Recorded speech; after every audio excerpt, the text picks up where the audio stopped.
When Shakespeare wrote Macbeth, he used a number of different methods to ensure that his story entertained and kept the audience's attention. By exploring these methods as part of your exam answer, you should be able to raise your mark to a grade 5 or above. With that in mind, let's look at 5 devices used to create drama and tension in William Shakespeare's Macbeth. 1. Setting. The witches are used right at the start to create an uneasy atmosphere. Thunder and lightning, a desolate place, enter 3 witches. The setting establishes a wild, dangerous atmosphere. The eerie and isolated scene creates an uneasy sense of secrecy, which in turn makes the audience uncomfortable. The thunder and lightning represent a disturbance in nature. The Jacobean audience believed that disruption in nature reflected events in the human world. Shakespeare is using this to create a sense of edginess. The entrance of the 3 witches also helps to establish a place of evildoing. The Jacobean audience firmly believed in the existence of witches and their malevolent power. In fact, the king at the time, James I, was so convinced about the power of witches that he wrote his own book on the subject called Demonology. These are no pantomime witches. These witches symbolise hideous evil, and so from the beginning, the setting works to create tension. 2. Dramatic irony. Dramatic irony is when the audience knows things that the characters don't. An example of this is in Act 1, Scene 3, when the witches first greet Macbeth. They say, "All hail Macbeth, hail to thee, Thane of Glamis. All hail Macbeth, hail to thee, Thane of Cawdor. All hail Macbeth, that shalt be king hereafter." We, the audience, already know at this point that Duncan has condemned the existing Thane of Cawdor to death, and so given the title of Cawdor to Macbeth. We immediately see that the witch's prediction has already come true, but Macbeth doesn't know this. Here, the dramatic irony builds the tension as we wonder what Macbeth's reactions will be when he finds out that he is indeed the new Thane of Cawdor, and we wonder too what his next move will be after that. 3. Stage direction.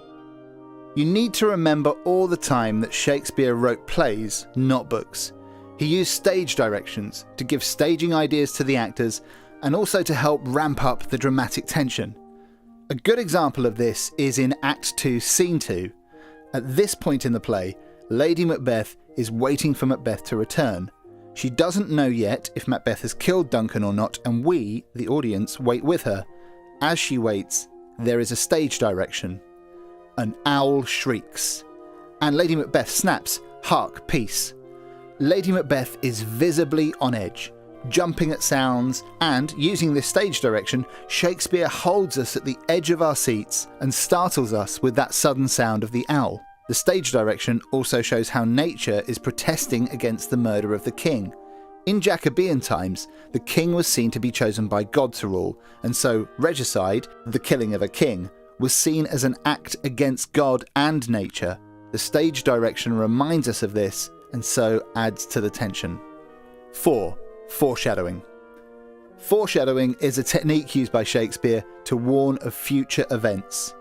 There are many examples of foreshadowing. One of these is in Act 2, Scene 2, when Lady Macbeth tells Macbeth not to think back on the crime of killing Duncan, as it will send them both crazy. She says, "It will make us mad."